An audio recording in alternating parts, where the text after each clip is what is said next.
So the Amazon rainforest is burning. It's been burning for months. This has become a story that's really dominated the news cycle, so it's important to understand why this is such a big deal.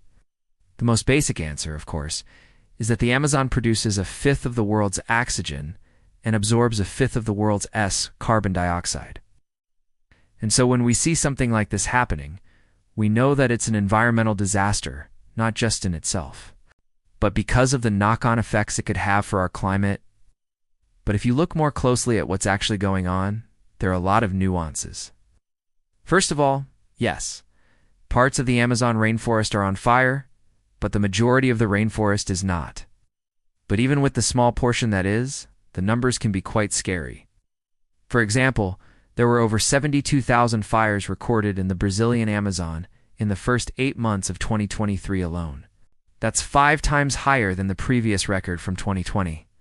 So obviously, these fires are having some kind of impact on the amount of carbon being stored in the forest. In July of this year, for example, scientists estimated that the Amazon had gone from being a carbon sink, i.e., sucking in carbon dioxide, to being a carbon source, meaning that it was emitting more carbon dioxide than it was taking in. But then by August, it had flipped back again and started behaving like a normal rainforest, sucking in more CO2 than it was releasing.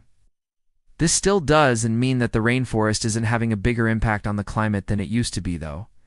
You see, while forests do release carbon when they burn, they also release it in other ways, which is less obvious but potentially worse. Basically, while trees are alive, they store carbon in their tissues, and as long as that carbon stays inside the tree, it's relatively safe from ever getting into the atmosphere and contributing to the greenhouse effect. But once a tree dies, whether from fire or disease or any other cause, that carbon is released back into the atmosphere either immediately or slowly over time. And this is what scientists mean when they talk about forests becoming a carbon source. But forests also leak carbon dioxide in other ways. Even healthy, living trees naturally respire, i.e., breathe carbon dioxide out as part of their normal metabolic processes. So forests naturally release carbon even when they're not burning. And recent research suggests that as temperatures increase due to the climate crisis, trees are beginning to respire more and more, meaning that the forests of the world are leaking more carbon, even as they continue to grow taller and cover more of the planet's surface. In other words, forests are only one of the biggest carbon stores on the planet. They're also one of the biggest carbon emitters. This makes the Amazon's shift from being a carbon sink to a carbon source a really big deal, especially since it comes at the same time as the rest of the tropical forests around the world are also acting as a carbon source. In fact, a 2022 study found that in the first 2 decades of the 21st century, tropical forests around the world emitted more carbon than they took in. But we shouldn't make the mistake of thinking that the Amazon rainforest is somehow unique in this regard. The issue is actually much bigger than the Amazon. A 2023 paper found that the cumulative emissions from all the forests in the tropics during the same period were equivalent to nearly 8% of global anthropogenic emissions.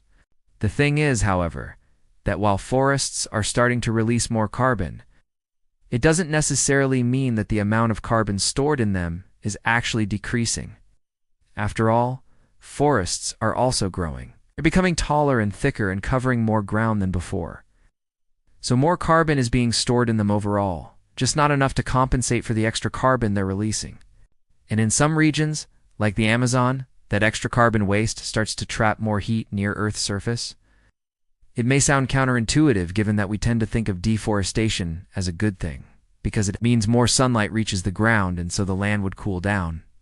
But it's not quite how it works. See, even though forests block some sunlight, the air within them tends to absorb and re-emit a lot of the infrared radiation that comes from Earth's surface. As a result, forests actually tend to keep the ground beneath them warmer than if there was no forest there at all. As a result, some research suggests that as forests get thicker, the land beneath them gets up to 10 degrees Celsius warmer, and a hotter environment can lead to drier conditions, which can make it easier for fires to spread. And so that means that even without more frequent droughts, the Amazon could become more prone to wildfires as it continues to warm. Now, if you followed the science news recently, you might be thinking, wait a second, didn't we hear about a similar situation in the oceans? Turns out that what's happening in the Amazon is entirely dissimilar to what's happening in the ocean. also breathes carbon dioxide in during the day when phytoplankton use it for photosynthesis and releases it back out at night. Similarly, the ocean also takes up heat during the day when phytoplankton use the sun's energy to grow and releases that heat back out at night. In the past, the ocean's biological pump kept more carbon dioxide and heat locked away, helping to keep the planet habitable. But as the ocean warms, the phytoplankton inside it start to respire more and more. And as a result, the ocean is now releasing more carbon dioxide and heat than it takes in. And like forests, the ocean can also release carbon in other ways too.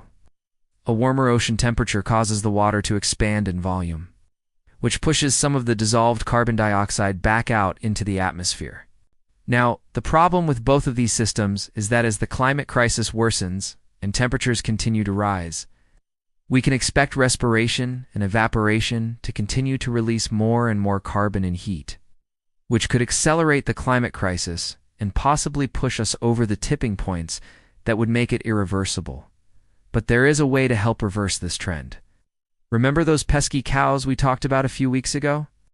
Well, it turns out that if cows eat certain types of plants, they can actually remove excess carbon dioxide from the atmosphere. See, plants that capture atmospheric carbon dioxide and store it in their tissues are called carbon-storing crops. These include things like corn and sorghum and switchgrass.